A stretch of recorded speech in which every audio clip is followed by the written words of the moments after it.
Welcome to the Coach's Corner podcast, everybody. I'm your host, Paul Tripoli, Coach Tripp, to my players, along with my partner here, Mark Hobley, Coach Hobbs. We got a couple special guests today, Hobbs. All right. Yeah, it's a beautiful thing. We got up next to us my high school teammate and Bama teammate, Todd Richardson, wide receiver. Todd, Rich, thanks for joining the show, brother.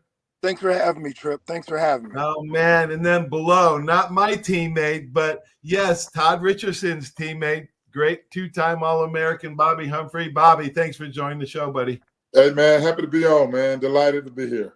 Oh, my God. We're going to have a blast. I mean, you guys have amazing stories. So I want our listeners to learn from the beginning. Apple doesn't fall far from the tree. So, T. Rich, talk about growing up in Syracuse and how you got to Liverpool and how you got to Alabama. Crazy story. I followed you.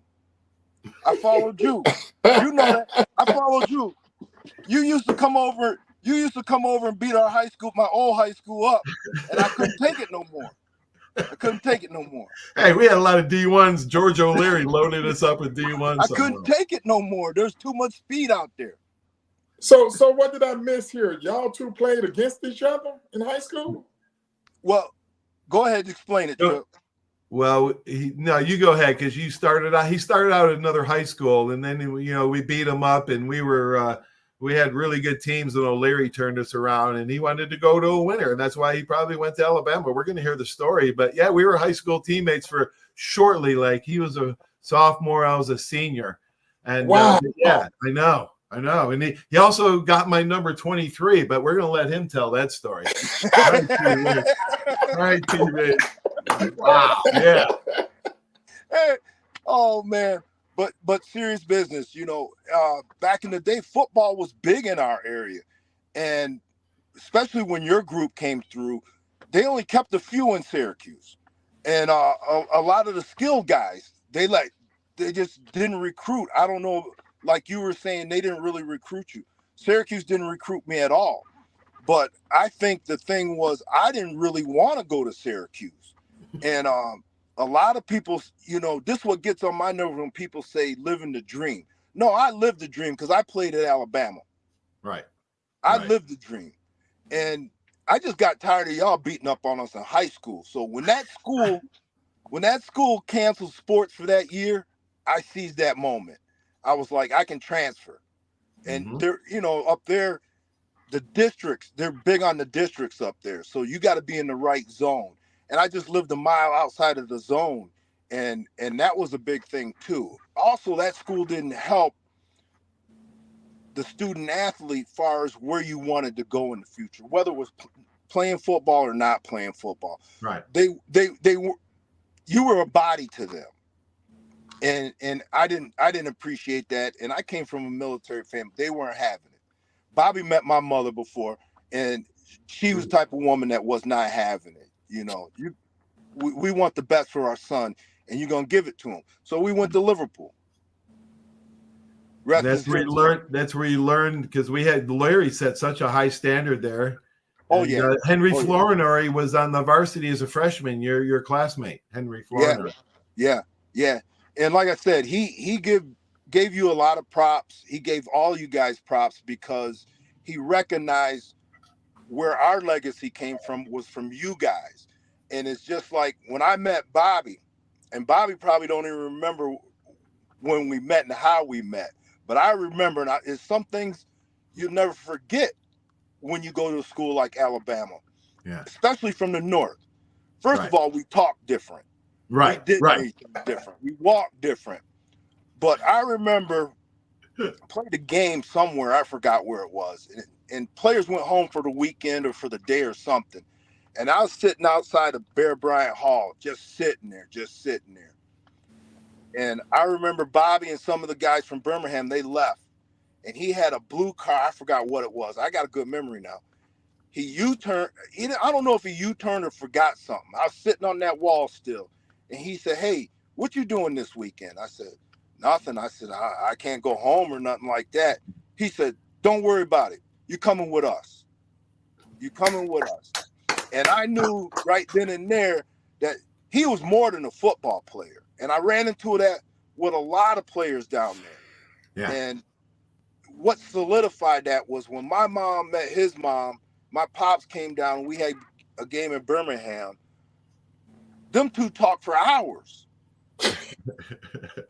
They talked for hours. Yeah. We would sit and laugh and joke, and they would just look at us like we had four heads. But all I know is for that man to invite me to his home, barely even knowing me, that showed more than just how great of an athlete he is. That's Bobby Humphreys. Yeah, Bobby Humphrey, the Southern hospitality. I felt it quickly too, because I was Brian Hall, only ones on the weekend as well. Oh, I remember that. It's tough. It's tough it's hard when you don't have transportation. It's hard. But so how did you get to Bama? I know Joe Riccardi got me to Bama. But tell everybody who Joe Riccardi is and the things that he did for you and I. Okay, what Joe is, he played in the 70s in Alabama when we were real young. And Joe pretty much was one of the only persons from the Syracuse and New York area to go to Alabama. And if I want to say I don't know if he walked on like us or if he went he did. But knowing Joe, he just showed up on campus. and Joe's thing is, and he proposed a question to me. It got down late in the recruiting.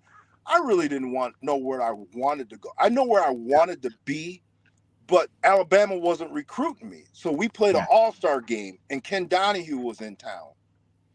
I don't know why Ken Donahue was in town, but he saw me play. Oh. Yes, Ken Donahue saw me play. The next thing you know, he wanted our quarterback, Chris Jones. This guy never played a lick of football after high school because he played professional baseball his whole career. Right. And retired from professional baseball.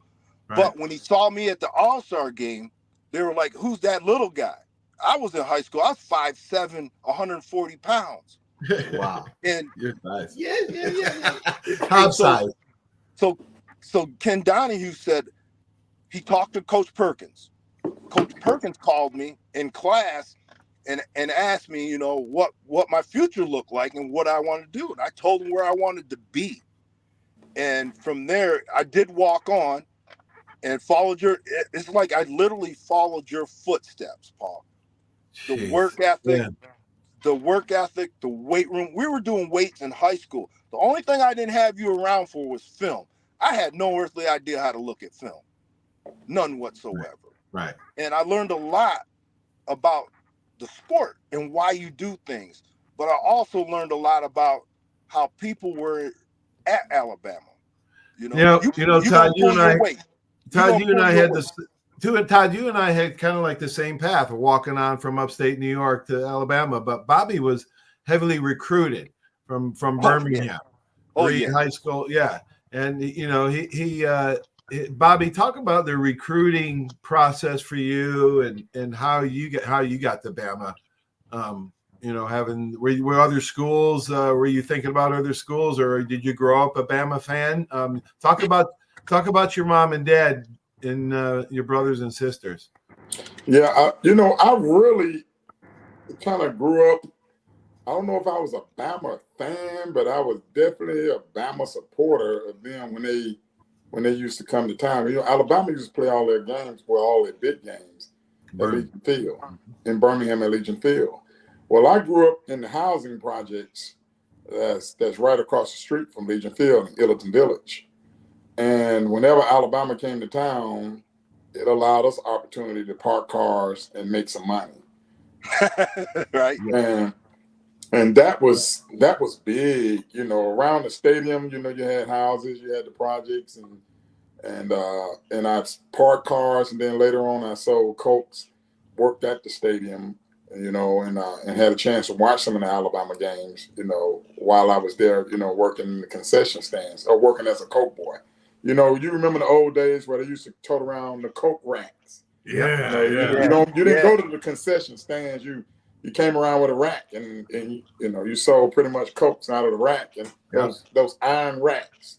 Walking up and down the stands. Yeah, Motor up and down down stands.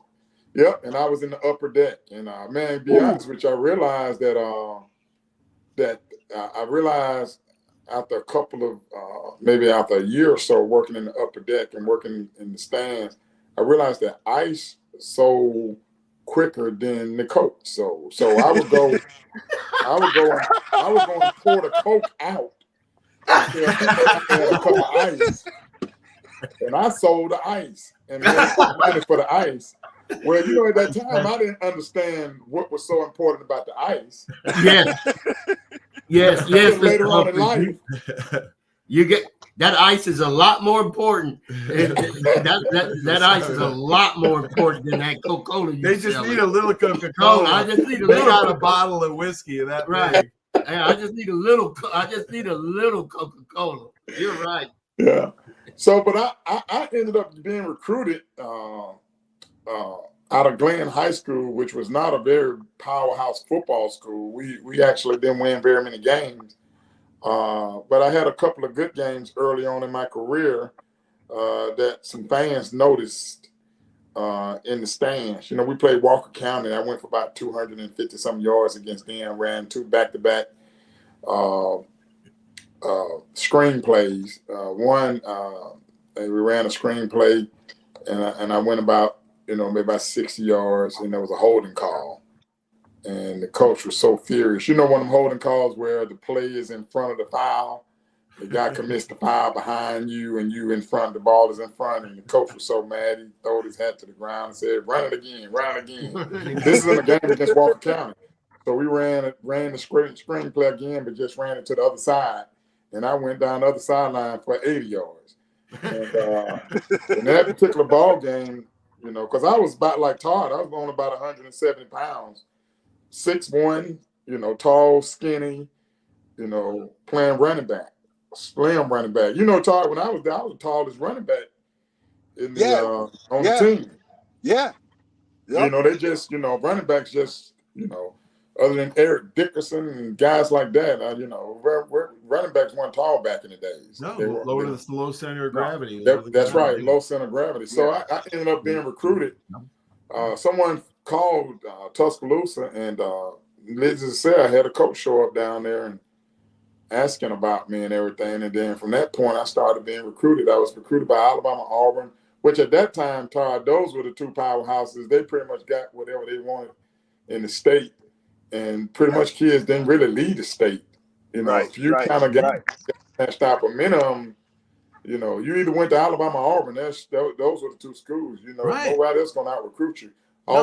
Kids from California coming in. I mean, talk about how hard it was. 90% of the kids were from Alabama back in the 80s and 90s. Yeah. Right. Yeah. We had a few. We had Todd. We had Al Trent Bell. Came down. Trent came down. We had Al Bell from California. I don't know of anybody else other than y'all 3 that was really from out of state that I could think of. Bobby, you had some really memorable moments at Bama. 86, of course, you had the 3 TDs in the Sun Bowl against Washington. 1987, of course, the 220 yards against Penn State. Talk about some of the memorable moments of Bama, and you had some injuries. You broke your foot your senior year. You had the school record 3,400 yards in like 2.5 years. Talk about some memorable moments, because we forget all the games, right? I forget all the games and the plays. Of course, you forget a lot of the plays, but only some of those plays you remember pretty crystal clear. I know I do. But tell our audience, some of the great ones. I don't know, but Todd, I would think when we went on the road up there and beat Penn State up there, it's probably one of our most memorable games. Oh, yeah. Sorry about that, guys. Yeah. But, that was,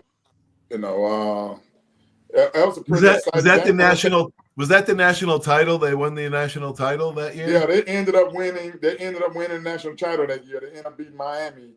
Out there, the Fiesta Bowl. Penn State did. No, I take that back. I take that back. No, that game was in 87. 87.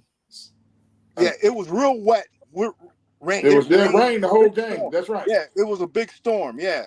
I'm trying to think who won the national championship that year. It wasn't Notre Dame, was it? Tim Brown won the Heisman that year in '87. Who And won you know, I was in '87? I want to say I was Anyway. on defense then too. I was on defense then too, I think. That's right. That's right. Testaverde You won playing? the You won the Did top Miami special winning in teams. '87? Because that Miami. FSU was real good. That's right. Miami won in '87. Miami won it in '87. Yeah, Miami won in '87. FSU by 1 or 2 Yeah, points. Testaverde was the Heisman Trophy winner. Yeah, that's right. You're sure right. Yeah, Miami won My it. Tampa Bay teammate, Vinny. Yeah, so that, you know, and you were talking about Joe Paterno was in his prime. It was Curry's first year. Yeah, I didn't realize, Todd, you got recruited by Ray Perkins. yes. I didn't realize that. All right, let's talk of Coach Perkins stories, man. I love Coach Perkins. Hey, I had him in college and in the pros, so I know Perk pretty good. We played golf together. But Todd, tell us Coach Perk's story. Well, we were running. I want to say we were all as a freshman. First of all, when I got to school late because there was a problem. I was supposed to go to another school and got out of that. Oh. So I show up in street clothes to practice. They go ahead and give me some equipment, everything. I noticed all the linemen got on small stuff, and I had large and mediums to pick from. I can't work out in this stuff. Long story short, we were coming off the field. Perk nudges me. He says, "Hey," I said, "Yeah." He goes, "What do you think about it so far?" I said, "It's hot."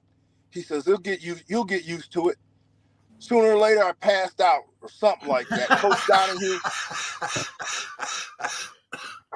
Coach, I come to. Coach Donahue sitting there at the table. He's eating, and he act like it was just moving up 20 yards. But Perk was a trip. He came to me. He says, "Oh, you're gonna get used to it, this, that, or whatever." He goes, "You think you're tough?" I says, "Yeah, I think I'm tough." He goes, What would you do if I just tackled you right now?" I said, "Coach, I'll probably cramp up." Coach, but he had those steely eyes, and you'd tell on yourself and you did nothing. But he was just one of them guys, man, that I really think Coach Perkins and Coach Curry, they were night and day, but they both had their ways of communicating to you effectively. Yeah. And you know, Perk was big like that. He did communicate. He knew I was away from home. He knew what I was going through when I first came down there. Oh, I've been away from home, but to step in a world like Alabama, and we had Paul, we got Division I friends. Bobby, you got Division I friends. There's nothing like Alabama, and people think I'm being sarcastic when I say it. There's nothing like Alabama, and Perk was a man of his own. It was going to go his way or no way. Yeah, I had Cornelius Bennett on last week. He had a special relationship with Perk. Yeah. Bobby, talk about Coach Perk.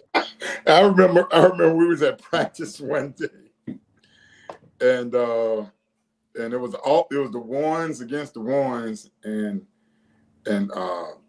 doggone it, Cornelius Bennett made every play. We couldn't get nothing done. He was this and that, and Coach Perkins just stopped practice and said, "Biscuit, get out of there." He put him out of practice and said, "We can't get nothing done with you in there." Nobody could block him, man. Right. He was one of those guys. Oh my God. Perk was, like Todd said, Perk was hard-nosed, serious, tough.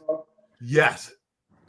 Very no personality, no nonsense guy. No. Coach, just do the job. You know, hardworking. You know, he was. I remember coming from Canada. I went through training camp and then 4 or 5 games in Canada, like in June, July, and then I went right into training camp in Tampa Bay. So I just got through with the training camp, and now I'm going into Coach Perkins's training camp. No regular training camp. Because even just the last 15 years, guys that go to the NFL, they say that Bama's practices are 10 times harder than the NFL's practices, but not with Perk. He had 3 days down in Tampa. Yeah, we remember that 3 a day. 3 a day. Yeah. I don't even know how we managed to get through that 3 a day, 3 practice in one day. That was, We can say this now. Was that even legal? No, it was. It goes back then, but it's not. Yeah, it's not. It's not legal. No, it probably wasn't legal. But who cared? Perkins didn't care. Was it illegal for us to go to? Perk didn't care. He sure did. He did. Hey, He Bobby, did. hey, Bobby, you know what I used to like to hear him say? I don't care what's going on. Just get on the bus. We getting on the bus. Just get on the bus. Just get on the bus. We're going. This is what We're we got. going. We're going. We're going. And we went over there to Willie Wild's funeral, but we didn't supposed to go over there. NCAA told us we couldn't go. Oh, he's tough. Coach Perkins was tough, man. When one time in Tampa, we're playing the Saints, last game of the year, and the Saints have to win to go to the playoffs in the first time in like 20 years. And it's a nip and tuck game. Testaverde there, and all of a sudden at halftime, I turn around and Perk's going at it with our offensive linemen, just going. They're exchanging blows and going at it, and I was like, wow, man, he's intense. Like we're like 3-12, you know, we've only won 3 games, and the strike team won 2 of those 3 games. So hey, tell me this: didn't Perk get in a fight and got beat up by one of the players down there in Tampa? well, he broke his hand during. Yeah, he came back Monday. He had a cast on his hand. He broke his hand. Yeah, big Ron Hall, big Heller, Ron Heller, big guy, big offensive lineman. Yeah, they were going at it. Yeah, he was intense, man. He was. That's why he was a great player. He played with under Shula and those guys, and won a lot of championships. Pete Shinnick, the UWF national championship Division II coach here at Argos, his dad played with Coach Perk for a long time. Yeah, but that's a little bit of size difference when you're talking about Coach Perkins fighting the offensive or defensive line. Yeah, he didn't care. He didn't care. He didn't care. We'd go out of the golf tournament. We try to have long drive contests. Him and I, we would do all sorts of competitions on the course. Yeah, he didn't care. I know one thing he did care about though. If there was lightning, Perk was not sitting outside when thunder and lightning was going on at practice. He was not sitting outside Because of the steel, yeah. Yeah, he had a lot of metal bars in his body. Right, in his head. He had metal bars in his head. I was with him on that. I was okay with that because when I got hit when I was 14 years old, I got hit by lightning. That's my excuse. That's my excuse today. Hey, Bobby, man, you had to go through adversity, man. You broke your foot in your senior year, man. My son broke his shoulder, his femur in his shoulder in his senior year. That was heartbreaking for me, for him, obviously. But talk about how you overcame it, and now that Marlon's seen some injuries, have you gave him some advice on that kind of stuff that happens? Well, man, it was kind of tough my senior year, man. We had a special team my senior year. Oh wow, we were going to be really, really good. You're talking about Derek Thomas. You had me. You had Gene Jeffs, and I both got hurt in the same game. Yes. Yeah, that's the Murray Hill stepped in. And Gene Jeffs led the conference, not the conference, but the college in punt return and kick return and punt return. Yep. And he was one of the starting DBs at that time. Holy cow. Yeah. I mean, we both got hurt season-ending injuries in the same game, the Vanderbilt game. And it was we had a squad our senior year in 88. I mean, a squad, and it just seemed like that one was a tough one. That was a really, really tough game right there, a tough season, because that was the second time I had broke my foot. So I broke it during the spring, right? And they did a procedure, and it didn't hold up. So I broke it again after the third game of the season. Well, actually, that was the second game of the season, really the third week, but the second game, because we were supposed to go on the road. After we went to Temple, we were supposed to go on the road and play Texas A&M, but the hurricane came. Yep. So they pushed that game all the way back to the end of the season. Yep. And they called it the Hurricane Bowl. Yep. That ended up being the last game of the season after the Auburn game. Actually, before we went to the bowl game. Yep. After the Auburn game? Yeah, it was after the Auburn game, I think. Am I right about that, Tom? I think you're right, because because they couldn't get rid of the bye week, so they had to put it in there. I think you're absolutely right that it was after the Auburn game. Yeah, I think it was after the Auburn game, and they called it to. I had to go back and research, but I think it was after the Auburn game. Yeah. All right. And I Go ahead, Bobby. I think we went on to play. We went on to play Army in the Sun Bowl. Sun Bowl, yep. In the Sun Bowl for our bowl game, which was, I think, in December, close to around about December the 25th, close to around about Christmas, I think. Either the day after the Christmas or somewhere, or day of Christmas, something like that. Bobby, your wife, Barb, was a great athlete, track athlete. And you have 5 kids, 3 girls and 2 boys. Your girls were 2 of them are track athletes. One is your youngest, I think, is a basketball player. But talk about Barb and her great career and the genes that you passed on to the girls. I think you had 1 hurdler, right? One that was a hurdler. Well, actually, I have 3 boys and 2 girls. Oh, okay, 3 boys and 2 girls. I'm sorry. You got the 5 right, just not the gender. Yeah. Oh, well. But and you got basketball right too. One of my oldest 2 sons played football, and my youngest son, he just played basketball. He wanted to play basketball, but both my daughters ran track, and my wife actually ran track at UAB. And Todd knows Barbara very well. Yeah. That's where they get the speed from. That's where they get the speed from. They didn't get it from him. I heard about that. I heard about that, man. He's telling the truth. We're going to talk about that in a minute. Yeah, matter of fact, she still holds the 400-meter record at UAB that she set back in 1986. Wow. Told you. I told you, Trip. Yeah, she does.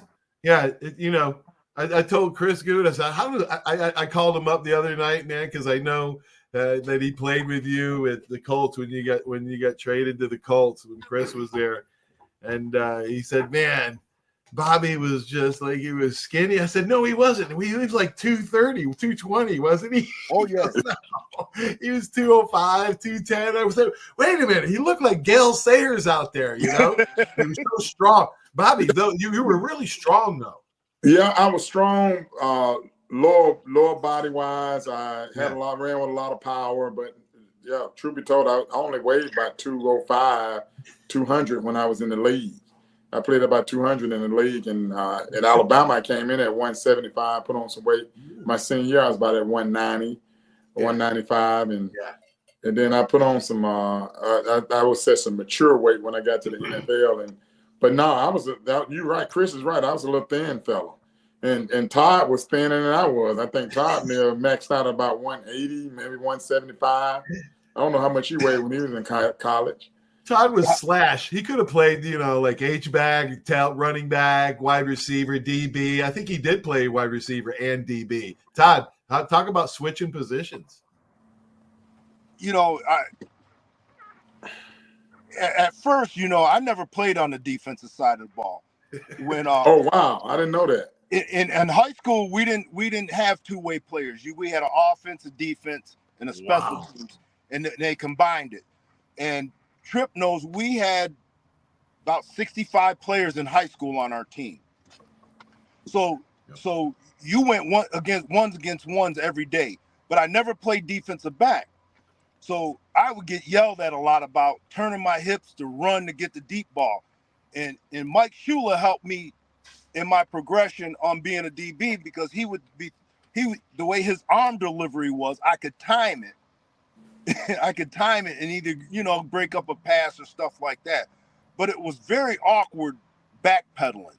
Yeah. And moving to wide receiver was just as awkward because they made us block. When you got Gene Jelks and Bobby Humphrey in the backfield, as a wide receiver, there's one thing you're going to do. If you want to get on that bus, block. You're going to learn to block. You're going to learn to block. And here's the thing. If you finish your block and you see Bobby or Gene coming, just get out the way. Because you completed the block.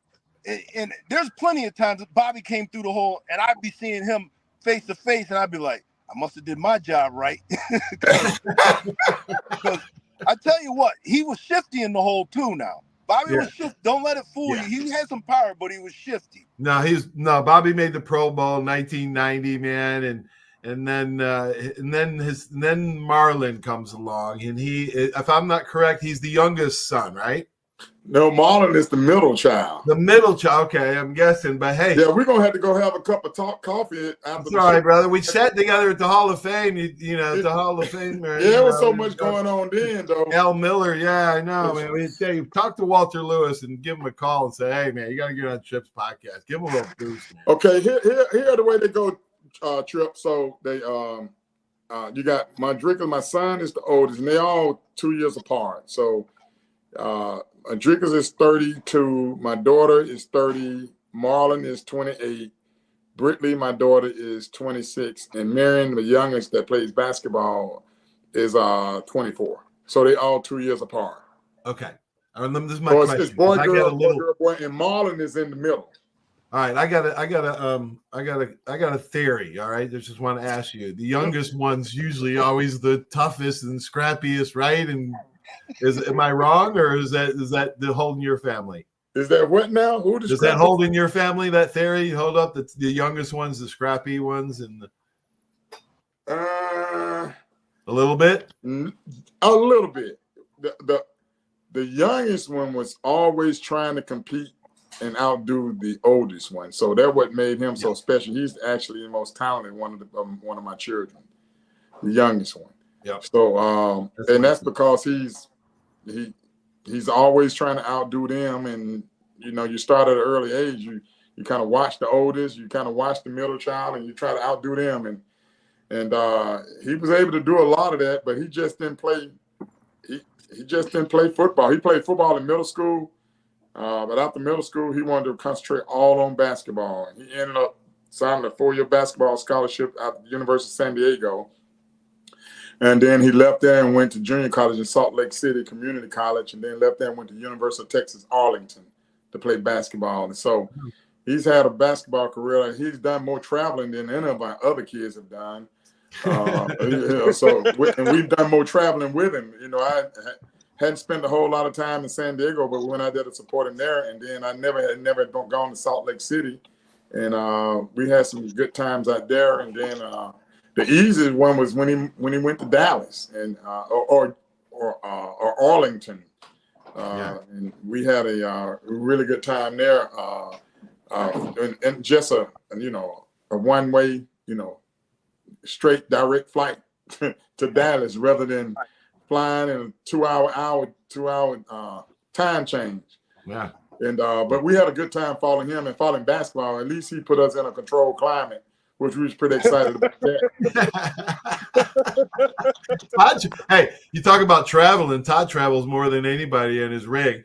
Todd, when you go around and talk Alabama and tell that you played at Alabama, they must look at you like you're a lying trucker.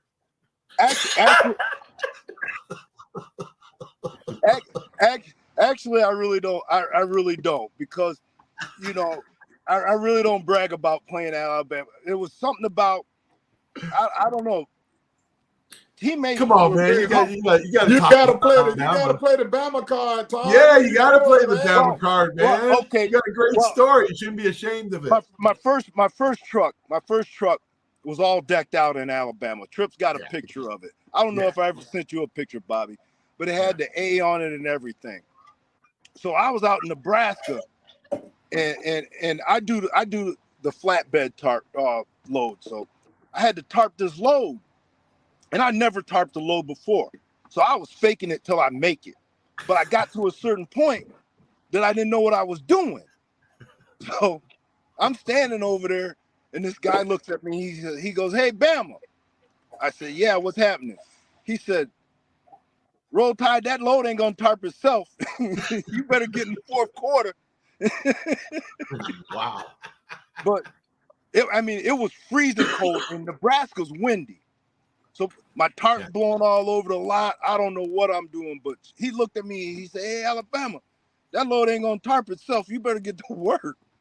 But that card wasn't working there. But yeah, that decked out truck I used to have, that got some attention there. That got some attention. Yeah, it did. got a All lot right. of thumbs up. All right, let's talk about my favorites. One of my favorite subjects, first family of Alabama football, the Good family. Kerry Good, Chris Good. I played with both of them. I was blessed to play with both those guys. Just great people. But Kerry is such an inspiration with his book, Good and Faithful Servant.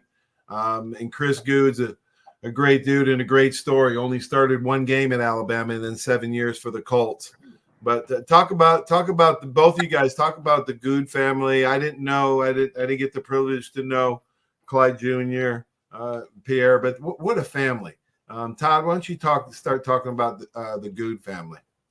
It's just they're in the same realm as the Humphrey family. I'm telling you. Yep. Like I said, they were some great people to meet, and they pretty much took me in the same way Bobby and his family took me in. You know, I don't know why, but it was just the hospitality. I mean, words don't do justice for that hospitality, the friendship, and everything that came with both those families that, you know, is genuine. Right. It's genuine, man. And you take it with you the rest of your life. And the Good family to me is just same way Bobby and a lot of families that took me in. Bobby, why hasn't ESPN done a 30 for 30 on the Good family? It's just from mom and dad, who thank God are still with us, to all the way through that Antonio Langham. A lot of people, and congratulations, Antonio Langham, getting in the College Football Hall of Fame. But I think it was a first cousin. I think he lived with the Goods for a while. But talk about the Goods. Yeah, I agree with Todd. It's just an amazing family, from the father to the mother, and the competitiveness and all of the state championships they've won over the years, you know, in high school football and track and field. Yep. You know, those guys, that family owned all the records for a long time down there in Selma with track and field. And it's just amazing the hard work and the drive that they all have. I mean, you mentioned it earlier. I never realized that Chris never was a starter at Alabama. Yep. But yet he gets drafted and he plays in the NFL for, you said, 7 years? Yes, sir. 7 years. Sir. Yep. And started in the NFL and had a very good career. Right. Yeah. And no doubt in my mind, if Kerry doesn't, you know, unfortunately get hurt the way he got hurt, he possibly plays in the NFL. Pierre was a speedster, and Clyde, you know, was good as well. The baby goo, who we call him the baby goo, but you know, and not only were they great athletes, they were great people. You know, good spirit people, right? Good salt of earth people. I mean, give you the shirt off their back. Oh yeah. You know, mom, dad, and even the cousins like Antonio Langham and all those. Yeah. You know, there's just a great gene pool right there. Yeah, it is. It's, you know, I guess so. Gene pools, man. You and Marlon both number 26 at Alabama. Oh my gosh, how did that make you feel when he got his dad's number? Yeah, that made me feel pretty good when he went in and changed his number. He started out with number 29 because at that time Landon Collins had 26. Landon Collins decided to go to the NFL early. Fortunate thing is Marlon hadn't technically played a game under the number 29, although he dressed a few games, but he never got in the game. So technically, he never really played with the number 29. Right. Now, high school, he played with 29 for a couple of seasons. Then he moved to 26 because somebody else had 26 when he was a sophomore at Hoover High School. But that particular senior graduated, and he was able to get 26. And then when he got to the NFL, somebody had 26, so he went back to 29, and then he when Earl came in, you know, Earl Thomas was a veteran, and Marlon decided to sell his jersey Well, he didn't really sell it to him, but he told him he'll sell it to him, but didn't. But Earl Thomas ended up making a donation to our track club because Marlon gave up the jersey. We run a track club. So he gave us a donation to our nonprofit, our track club. And Marlon gave up. Wait a minute. We got to talk about, I don't think any of these guys, maybe 95, 98% of the audience doesn't know. Marlon has given back recently. Talk about, how much did he, $250,000, how much did he give back? Talk about the generosity that Marlon gave back to the University of Alabama. $250,000? Was it $250,000? 200 and I think it was $250,000. I think. Yep, I think so too. Yep. $250,000. And where did he get the spirit to do that? Where talk about Marlon, how he three-time Pro Bowler, All Pro. He's been through some injuries, but those guys are at the peak of their career right now, Bobby. Yeah, Marlon has done well, has pretty good head on his shoulder, and I'm not exactly sure what influenced him to want to give back, but he's always been a philanthropy. So, he's done some things in Baltimore, surrounding communities in Baltimore. When COVID hit and some of the restaurants was having some problems staying open and meeting the bills, he and a group of guys got together with him spearheading and raising money and helping those restaurants stay in business and then weather the storm through COVID and all that there. So he's always had a pretty good giving spirit. Yeah. And he's been successful on the field. So I think he's having, just by reading what's going on up in Baltimore, he's having a really, really good camp. And he's turned out to be one of the Baltimore favorites there. So that's really good. And he's starting to, fulfill a leadership role there. So he's doing a good job of being a leader and being an example. And I think Harbaugh and the coaching staff are kind of lean on him for certain things and make sure he knows what the pulse is of the coaches in the organization, and he kind of feeds that to the new players. So I think he's doing a really, really good job there. And he decided to pick 44, which was my high school and Miami Dolphins number, and that's why he's wearing 44 now. Right. Beautiful. That's beautiful. Right. He's a thoughtful young man. That's a thoughtful young man. Yeah, that's a thoughtful young man is right. Good job raising him, Bobby. Thanks. And all the kids, man. That's beautiful. All right, you're VP of Business Development for Bryant Bank, I think, since when? 2012 or something like that?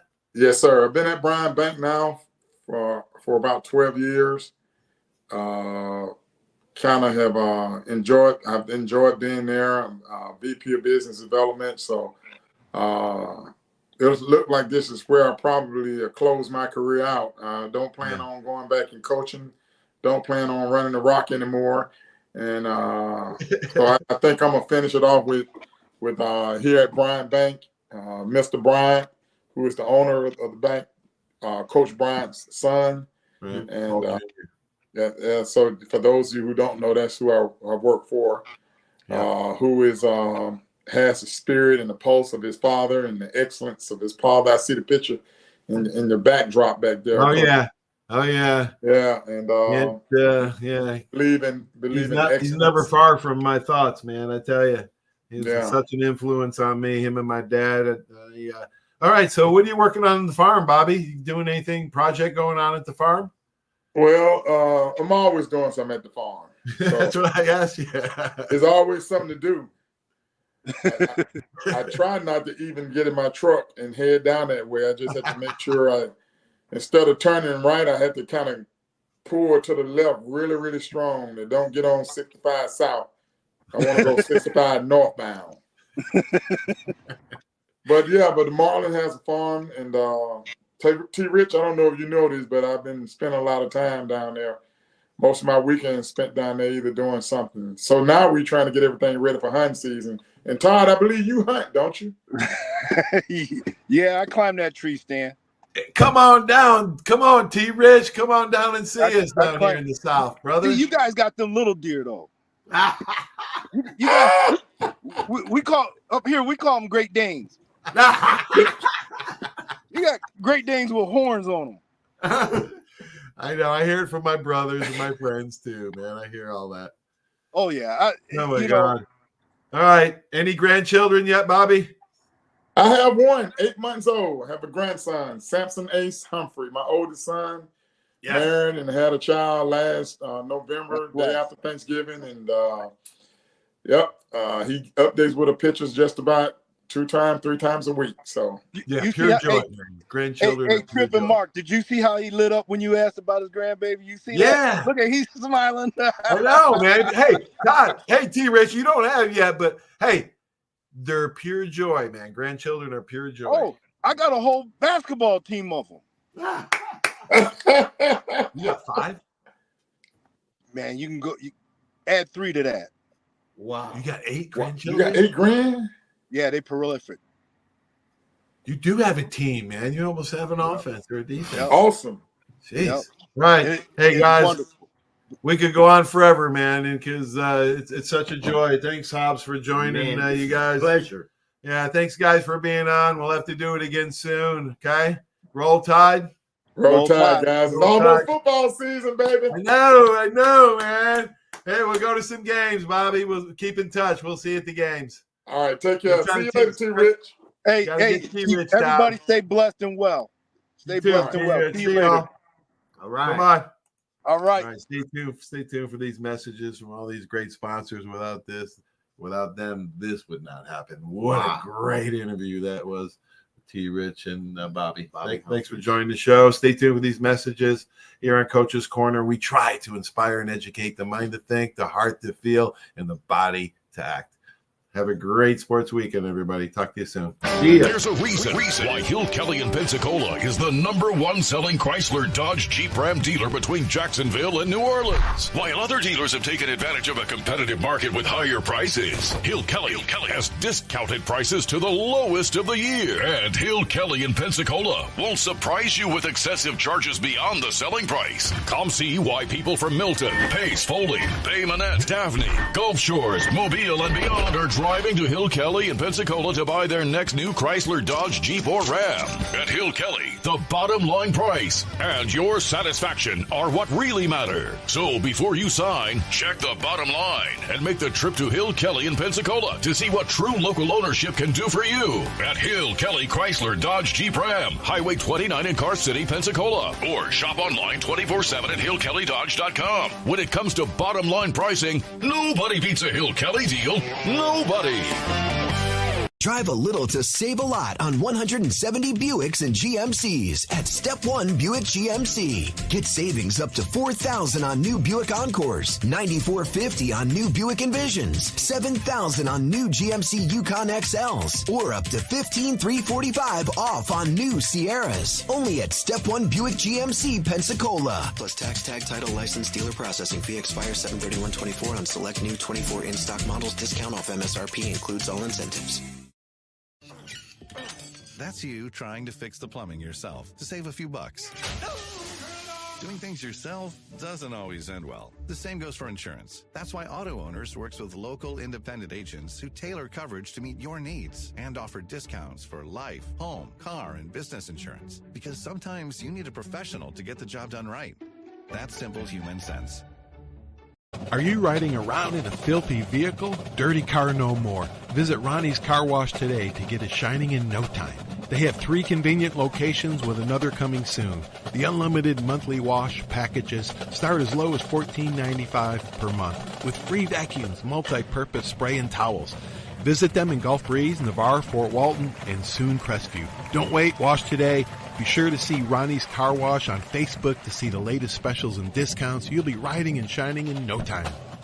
75 years of service and high tech today. It's Pensacola Glass Company at 433-8348. High tech is a term often applied to advanced services and products in today's marketplace. And today, glass is much more than the simple painted brittle, see-through stuff we hit baseballs through when we were kids. Glass is now a product with unique flexibility in both performance and application. And Pensacola Glass Company is growing right along. That's Pensacola Glass Company at 433-8348. Barnes Heating and Air is a proud sponsor of Alabama football, serving the entire Pensacola community for over 50 years. Barnes Heating and Air is passionate about providing customers with world-class air conditioning and heating repairs, sales, and installation. Barnes Heating and Air is family-owned, insured, and committed to quality. For a free estimate, call 478-0141. Barnes Heating and Air is #1 in customer service with service calls 7 days a week. Call Barnes Heating and Air, 478-0141, and roll Tide.